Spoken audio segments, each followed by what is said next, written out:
Good evening, everyone. My name is Aaron Vigil, and today I was asked to give a talk on how the pioneers looked towards the temple for strength and why we should do the same. So, about 186 years ago, my great grandparents, Jermaine Ellsworth and Experience Brown, got married in 1837. 4 years later, they were baptized and joined a group of new members who traveled from Michigan to Nauvoo. Able-bodied men in and near Nauvoo were asked to donate labor to help extract stones from a nearby quarry to the temple site. Germain worked on the Nauvoo temple for 4 years. The saints were determined to finish the temple so that worthy saints could receive temple ordinances before leaving for the West. By early February 1846, they were two of the more than 6,000 Latter-day Saints who entered the temple to receive their promised endowment before the exodus of Nauvoo.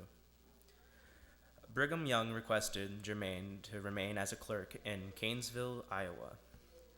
Germain and Experience arrived in Salt Lake in the spring of 1849. Germain died 6 weeks after they arrived. If he didn't work on the temple and get his endowments, he would have died before getting them in this life because the Salt Lake Temple wasn't built yet.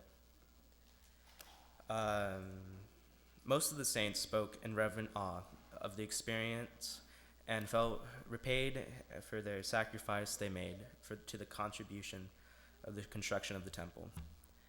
It is recorded that Sarah P. Richards said, "If it had not been for the faith and knowledge that was bestowed upon us in the temple, the trip across the Great Plains would have been like taking a leap in the dark."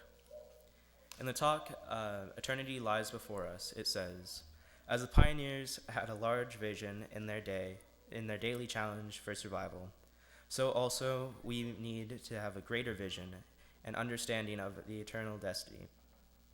Our challenges are more subtle but equally hard. Maintaining our spiritual strength is also a daily challenge. The greatest source of spiritual strength continues to come from the temple." The temple is the literal house of God. It is one of the only places that we can feel like a slice of heaven on earth, right? I've had many experiences where after a really long car drive, mostly chaotic, kids screaming in the background, people kicking my seat, I've just entered into the temple and just an overwhelming sense of just calm and peace just washed over me. And I can remember looking back on days when I'm stressed and just thinking about the temple, and it's just really helped. In the talk, Like a Flame Unquenchable by Elder M. Russell Ballard, it says, "Somehow we need to install in our hearts the powerful testimony of the gospel of Jesus Christ, like unto that of the pioneer forefathers. Remember when Nauvoo fell in September of 1846 and the unbearable conditions of the saints in the poor camps. When word reached winter quarters, Brigham Young immediately called the brethren together. After explaining the situation and reminding them of the covenants made in Nauvoo temple, that no one who wanted to come, no matter how poor, would be left behind, he gave them this remarkable challenge. Now is the time for labor, he said. It is fine.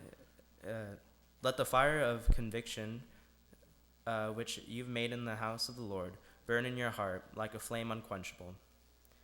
We've often heard the suffering and sacrifices those early saints endured, and we ask ourselves, how did they do it? What was it that gave them such strength? Part of the answer lies in President Young's powerful words. Those early Latter-day Saints had made covenants with God, and those covenants burned like an unquenchable fire in their hearts. I'd like to bear my testimony that I know this church is true, that I know temples are the house of God here on earth today, and I'd like to extend an invitation to everyone here to go visit the temple open house and to invite somebody else. And I say these things in the name of Jesus Christ, amen.